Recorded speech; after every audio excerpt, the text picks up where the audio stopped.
बोलिए श्यावर रामचंद्र की जय।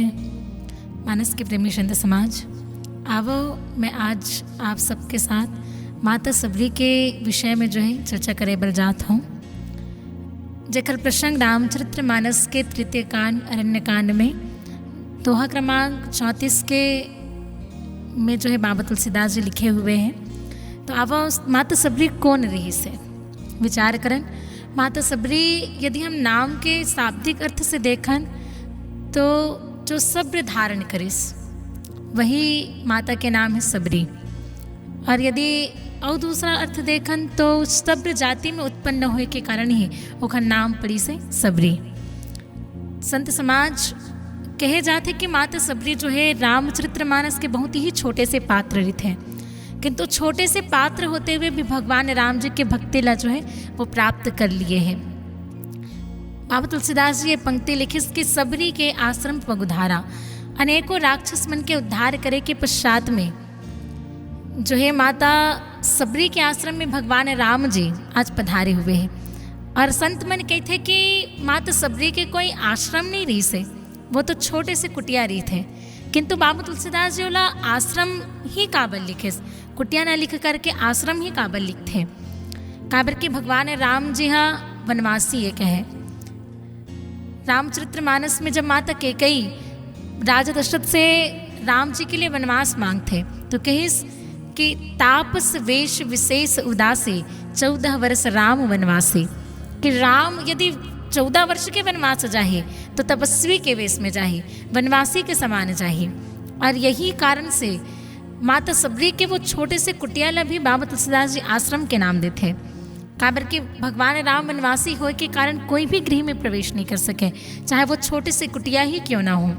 ऐसे ही हम केवट जी महाराज के प्रसंग में देखथन कि भगवान राम जी आदेश दे देते केवट जी महाराज ला कि आप ला जो करना है करो, और चरण धोना है चरण धो, किंतु मुझे ये गंगा नदी पार कराओ।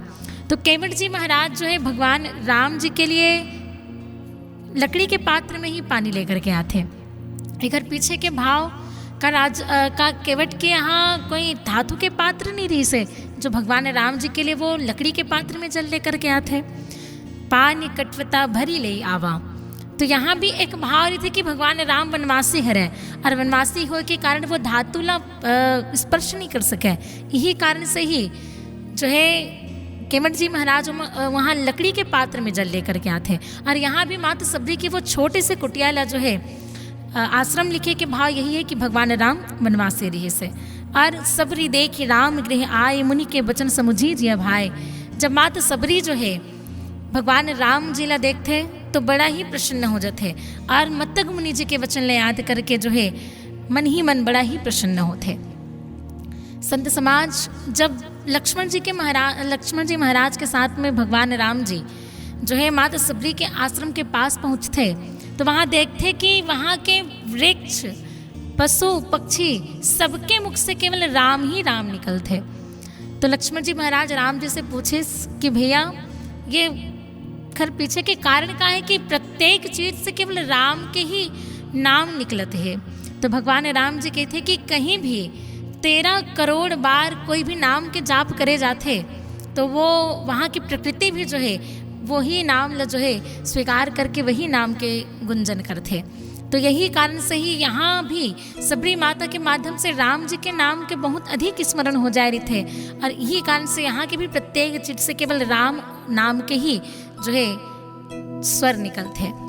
और बाद में विचार करन तो माता सबरी ला केवल आज ही नहीं, बहुत समय से कहे जाए तो पूर्व जन्म से भगवान राम जी के चरण कमल में प्रेम है। पूर्व जन्म में माता सबरी एक महारानी होते, एक राजा के साथ होकर विवाह हो रहे थे। तो एक बार के बात है, राजा और रानी दोनों कुंभ के मेला में जाते, और कुंभ के मेला में जाते जहाँ राजा के निवास स्थान बने रहते वहीं बाजू में ही संत मन के सभा लगे। तो जैसे ही प्रातः काल होते तो प्रातः के समय संत मन जो है सत्संग करे लगते, और वो सत्संग की ध्वनि ला जब महारानी सुनिस तो कहते कि यदि राजा मुला आज्ञा देतिस तो मैं हाँ जा कर के सत्संग कर लेते हूँ। तो राजा से आज्ञा मांगे बरगिस कि स्वामी यदि आपके आज्ञा होती तो यदि बाजू में ही संत बन के सभा लगे है और मोला भी जो है सत्संग करना है।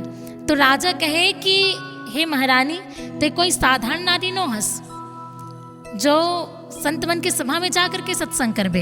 ये तोर लिए मर्यादा है कि ते कोई पुरुष मन के बीच में जा करके कोई सत्संग नहीं कर सकस। तो यहाँ महारानी ला बहुत दुख होते कि मोर ये साधारण से कर्तव्य है, ये साधारण से मर्यादा है जो कि मोला ये संसार में आकर के मिले है, और वो मर्यादा के लिए मैं अपन परम कर्तव्य जो कि प्रत्येक जीव के कर्तव्य है भगवान के सेवा करना, वो कर्तव्य ला कैसे त्याग सकता हूँ। वो समय महारानी ला तो बहुत दुख है, किंतु जब वो अपन प्राण त्याग थे तो उस समय भगवान श्रीहरि से वरदान मांगते कि प्रभु अगले जन्म में मोला कोई महारानी मत बनाबे, मोला एक साधारण से नारी बनाबे, और हो सके तो नीच जाति के नारी बनाबे जेखर माध्यम से आपकी सेवा हो सके। और यही कारण से वो महारानी वरदान प्राप्त करे के कारण ही पुनर्जन्म लेकर के आते माता शबरी के रूप में। माता शबरी के रूप में आते तो जैसे ही ओखर पिताजी देखते कि विवाह योग्य हो गए तो विवाह करना चाहते, तो विवाह तय कर दिस। और विवाह होने ही वाला रही थे ओखर पहली दिन माता शबरी के पिताजी जो है बहुत से पशु मन ललाले थे, और जब सब पशु मल्ला देखते तो माता शबरी प्रश्न करिस अपन पिताजी से कि पिताजी विवाह के समय है और वैसे ही हमारे घर छोटे हवे, इतना सारा पशु मल्ला का बल ले हो। तो पिताजी कहिस कि हे शबरी, हमारे समाज में ये प्रथा है कि कोई भी शुभ कार्य होते तो हम पशु मन के बलि दिए जाते, और कल जब तोर विवाह के समय बाराती मन आही तो मतलब भी यही पशु के मांस के भोजन कराए जाही। जब माता शबरी ये बात ल सुनिस तो बड़ा ही दुखी हो गए कि मोर एक जन के विवाह के लिए अनेकों पशु मन के बलि दे दिए जाए, जो कि माता शबरी ला बिल्कुल स्वीकार नहीं रही से। और यही कारण से वो जो है अपन विवाह ला छोड़ करके अपन घर से भाग जाते, और घर से भागे के बाद में एक वृक्ष के नीचे बैठे बैठे माता शबरी विचार करत रही थे कि अब घर तो वापस नहीं जा सकूं, किंतु मोला अब मैं यहाँ जंगल में आ गया हूँ तो गुरु बनाना है। गुरु बनाए के तीव्र इच्छा जागृत होते माता शबरी के मन में, किंतु नीच जाति होए के कारण कोई भी गुरु वाला शिष्य के रूप में स्वीकार नहीं करे। और यही कारण से जो है माता शबरी छुप छुप करके गुरु मन की सेवा करे।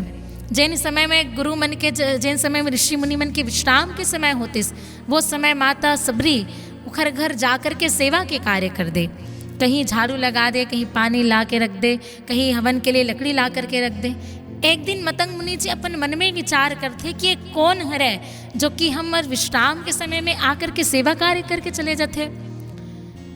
तो मतंग मुनि जी अपन शिष्य मतलब पहरेदारी में लगा दिस कि आज तो देखो कि आखिर कौन आते जो हमारे घर सेवा कार्य करके जाते हैं। तो जैसे ही सब मुनि मन के विश्राम करे के समय होते तो शिष्य मन छुप करके देखत रही थे। तो माता शबरी आई सेवा कार्य करे बर, तो मतंग मुनि जी के शिष्य मन पकड़ करके माता शबरी ला जो है ले करके जाते मतंग मुनि जी के पास में। तो मतंग मुनि जी प्रश्न करिस कि हे शबरी, का कारण है कि ते ये सब करत रहे, छुप छुप करके सेवा कार्य काबर करत रहे। तो माता शबरी नेत्र में आंसू भर करके कहिस कि गुरु जी, मैं हाँ गुरु मन के सेवा करना चाहता हूँ, गुरु बनाना चाहता हूँ, किंतु नीच जाति के होए के कारण कोई भी गुरु जो है मोला शिष्य के रूप में स्वीकार नहीं करिस, और यही कारण से ही मैं छुप छुप करके सेवा करते रहा हूँ। और गुरु के प्रति ऐसा समर्पण भाव ला देख करके मतंग मुनि जी माता शबरी ला अपन शिष्य के रूप में स्वीकार कर लेते, और यही प्रकार से दिन प्रतिदिन बोला अनेकों शिक्षा देते। और एक दिन मतंग मुनि जी माता शबरी ला अपन पास बुला करके कहते कि हे शबरी, अब मुझे जाए के बेरा हो गए है, अब ये आश्रम ला तोला संभालना है। तो माता शबरी हाथ जोड़ करके निवेदन करिस कि गुरुजी, आपके ही माध्यम से आज मैं जीवित हूँ, आपके माध्यम से ही मोर ये जीवन चलत है।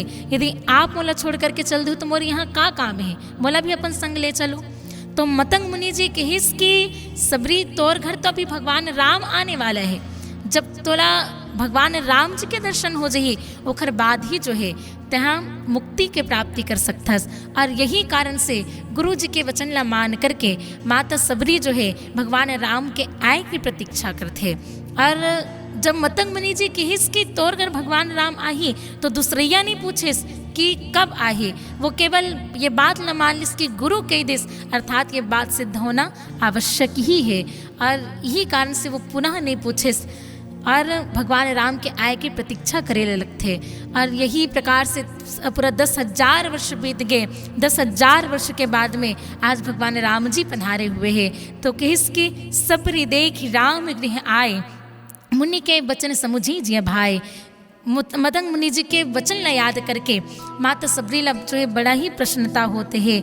और उखर बाद किस कि सर से जलोचन बाहु विशाला, जटा मुकुट सिर उर बनमाला, श्याम गौर सुंदर दो भाई, सबरी परी चरण लपटाई। कमल सदृश नेत्र विशाल भुजा वाले, सिर पे जटा के मुकुट और हृदय में वनमाला धारण किए हुए दोनों भाई के चरण कमल से जाकर के माता सबरी जो है लिपट जथे। प्रेम के कारण मुख से कोई वचन नहीं निकलते हैं, बार बार चरण कमल में सिर नवाते हैं।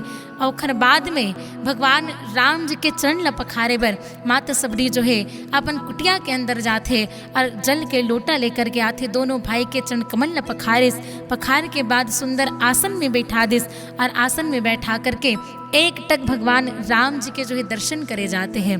और खर बाद में बहुत समय तक जो है दर्शन करे के बाद में कुछ माता सबरी बोलते, कहिस माता सबरी कि प्रभु यदि आपला रावण के वध नहीं करना होते तो आप कहाँ मोर ये छोटे से कुटिया में आते हो।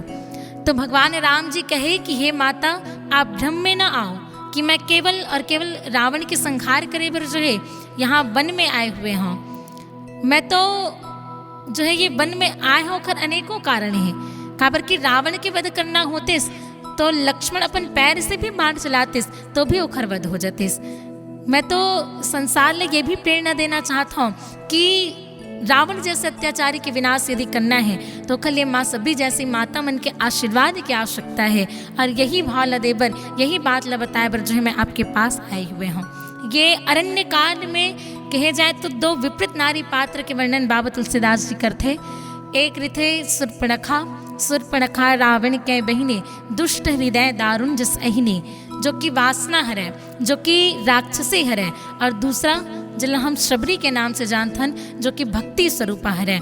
आज माता सबरी तक भगवान राम आहे ओखर पीछे के कारण है सुरपणखा। काबर की कहे जाते कि वासना की प्रेरणा से जब माया भक्ति का हरण कर लेता है तो भक्ति की पुनः प्राप्ति के लिए भक्ति के पास ही जाना पड़ता है।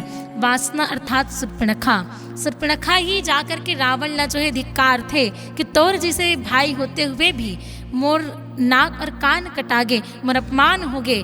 और यही प्रेरणा के कारण रावण जो कि माया की प्रतीक है वो जो है माता सीता के हरण कर लेते, जो कि भक्ति स्वरूपा है। और वही भक्ति स्वरूपा माता सीता की पुनः प्राप्ति करना है। यही कारण से ही जो है भगवान राम जी आज भक्ति अर्थात माँ सबरी के पास आए हुए हैं। और संत समाज जब माता सबरी ये बात सुनिस तो मन में अत्यंत प्रसन्न हो गए और कहे कि प्रभु आपला तो बहुत भूख लग गई सोहे, आप पता नहीं कब से माता सीता के खोज करत हो, मैं आपके लिए कुछ खाए बल लेके आता हूँ। और वहाँ बाबा तुलसीदास लिखे, कंद मूल फल सुरस अति, दिए राम कहूँ आनी, प्रेम सहित प्रभु खाए बारंबार बखानी। श्यावर रामचंद्र की जय। तो लिखिस की कंद मूल फल सुरस अति, दिए राम कहूँ आनी। माता सबरी अपन कुटिया के अंदर जाकर के कंद मूल फल लेकर के आते और भगवान राम ने समर्पित कर देते। और जन आज हमारे सामान्य जीवन में जूठा बोइर के नाम से प्रसिद्ध है। आज कोई भी सामान्य व्यक्ति ला हम पूछथन कि जब भगवान राम जी माता सबरी के पास गए रही से तो माता सबरी का खवाए रही, तो निश्चित ही ये जूठा बोइर के नाम से प्रसिद्ध है। किंतु रामचरितमानस में जूठा बोइर के वर्णन बाबा तुलसीदास जी नहीं करे हैं। काबर कि यहाँ बेरला जो है कुपथ्य कहे जाते हैं और कुपथ्य के कारण ही यहाँ रामचरितमानस में बाबा तुलसीदास जी बेर के वर्णन नहीं करे। और वही कंद मूल फल जिला प्रत्येक दिन माता सबरी ला करके रखे, प्रत्येक दिन वो भगवान राम के स्वागत के लिए तैयारी में रहे। प्रत्येक दिन अपन कुटिया तक आए के मार्ग ला जो है वो फूल से सजा करके रखे। पता नहीं कब भगवान राम आज ही। माता सबरी के वो कंद मूल फल में न ही कामना के गुठली है, न ही प्रदर्शन के छिलका है। हम भगवान के सेवा करथन, भगवान की पूजा करथन, तो खर पीछे भी हम मन में एक कामना रही थे, किंतु माता सबरी के मन में कोई कामना नहीं है, नहीं कोई प्रदर्शन है। माता सबरी चाहते तो 56 भोग तैयार कर सकत रही से, किंतु माता सबरी जानत है कि भगवान राम ला जो है प्रदर्शन स्वीकार नहीं है। और यही कारण से हाथ जोड़ करके भगवान राम जी के सामने जो है खड़े हो जाते और माता सबरी बार बार विनती करते हैं कि कहीं विधि वस्ती करो तुम्हारी, अधम जाति में जड़मति भारी, अधम ते अधम अधम अति नारी, तिन मह मैं मति मंद अघारी, कह रघुपति सुनु भामिनी बाता, मानव एक भक्ति करनाता। हाथ जोड़ करके विनती कर इसके प्रभु सब संत मन कही थे कि तोर चरण कमल में जाके जो है स्तुति करे लगते, किंतु ये सब स्तुति तो मोला नहीं आए, मैं तो अधर्म जाति के नारी हनो। जैसे कि वर्णन अनुसार जगपति व्रताचार्य विधि अहई, वेद पुराण संत सब कहई। तो यही अनुसार नारी के 4 श्रेणी है और वो श्रेणी के सबसे नीचे अधर्म श्रेणी के नारी में हरो, तो मैं कैसे आपके सेवा करूं। और तब भगवान राम जी के इसके कह रघुपति सुनु भामिनी बाता, हे भामिनी, काबर की माता सबरी ज्ञान और वैराग्य के साथ साथ योग विद्या के भी ज्ञाता है, और यही कारण से कि इसकी मैं केवल भक्ति से ही संबंध रखता हूँ। जाति पाति कुल धर्म बढ़ाई, धन बल परिजन गुण चतुराई, भक्तिहीन नर सोह ही कैसा, बिनु जल बारिद देखिए जैसा। भक्ति से विहीन व्यक्ति सब प्रकार के सुख के पश्चात भी जाति पाति कुल धर्म बढ़ाई ये सबके होते हुए भी यदि व्यक्ति भक्ति से विहीन है, तो कहे जाते कि जैसे जो है बिना जल के बादल शोभाहीन हो जाते, वही प्रकार से बिना भक्ति के मनुष्य जो है पशुतुल्य माने जाते। और फिर बाद में भगवान राम जी माता सबरी ला नवधा भक्ति के भी जो है सुंदर उपदेश देते। कहेगे नवधा भगति कहूँ तो ही पाही, सावधान सुनु धरु मन माही, सावधान सुनु धरु मन माही। प्रथम भगति संतन कर संगा, दूसरी रति मम कथा प्रसंगा, दूसरी रति मम कथा प्रसंगा। माता सबरी ला जो है भक्ति के ही भाव समझाए बर भगवान राम जी नवधा भक्ति के उपदेश देते। काबर कि वो जानत है कि माता सबरी तो सब प्रकार के भक्ति से जो है परिपूर्ण है, किंतु ओखर मन में आश्चर्य है। वो आश्चर्य ला मिटाए बर ही भगवान ओला नवधा भक्ति के उपदेश प्रदान करे कि प्रथम भक्ति संतन कर संगा, दूसरी रति मम कथा प्रसंगा, गुरपद पंकज सेवा, तीसरी भक्ति अमान, चौथी भक्ति मम गुण गण, करई कपट तजिगान, मंत्र जाप मम दृढ़ विश्वासा, पंचम भजन सुवेद प्रकाशा, छठदम शील बिरति बहुकर्मा, निरत निरंतर सज्जन धर्मा, सातव सम मोहि मैं जग देखा, मोते संत अधिक करि लेखा, आठव जथा लाभ संतोषा, सपने हूँ नहीं देखहीं पर दोषा, नवम सरल सब सन छलहीना, मम भरोस ही हर सन देना। आइए इन्हीं पंक्ति के साथ सादर जय श्री राम।